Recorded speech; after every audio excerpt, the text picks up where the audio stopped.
Finally, then, we can conclude that mindfulness, or what can be described as non-judgmental metacognition, is the capacity to focus upon something that is advantageous if it is something that is still, or allows for stillness, or allows for you to easily concentrate on something, and perhaps is something to do with you personally.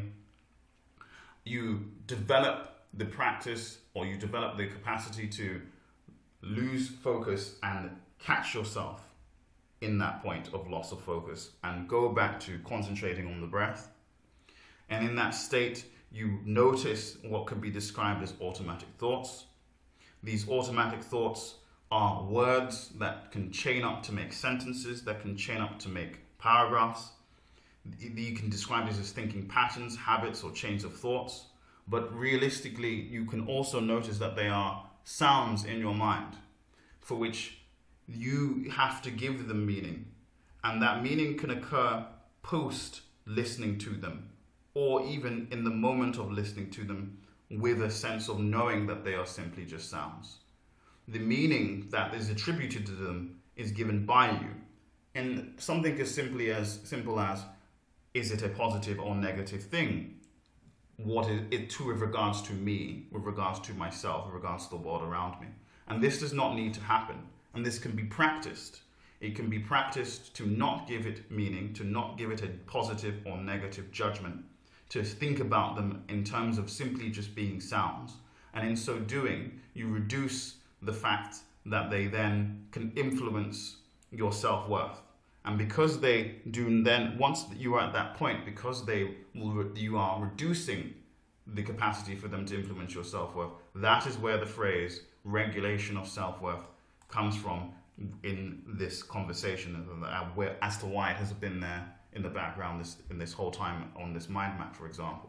And therefore, it is not per se that it should lead to joy, or it should lead to, let's say you move away from the ideal self and it should stop all senses of negative emotion. It is that it should allow for you to better regulate your self-worth, which therefore better regulates your emotions.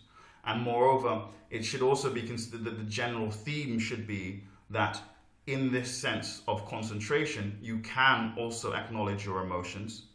And that should also be considered in a non-judgmental manner. This is the last part of this conversation. That is to say, it is not positive, it is not negative to feel anxiety, sadness, anger, or joy. It is just what it is. And that those emotions do not need to come with thoughts as to how to act to reduce or solve them. Instead, the thoughts as to how to act to reduce, strengthen, or solve them can often lead to us utilizing long-term memory from the long-term memory. And some of that long-term memory will be linked to the original emotion, of course, as to how the long-term memory works, which could lead us into a spiral of such things as depression and stress. And so not only is it a regulation of self-worth by way of regulating or breaking the chain of judgments by focusing back on the breath when necessary, or breaking the link to meaning by learning how to be non-judgmental and noticing them as mainly sounds. Not only is that a capacity that can be developed that regulates the self-worth, but also this non-judgmental concept can be extended to the emotions themselves. And by practicing that concept, we'll notice a couple of things. First of all, that these tend to vary, transform with time, and that they don't tend to last forever. But even in so lasting forever, there is an advantage in the sense that they, when considered as things that just are rather than positive or negative, they then do not lead to the thoughts that can then spiral us into more negative emotion, which again increases the regulation of ourselves.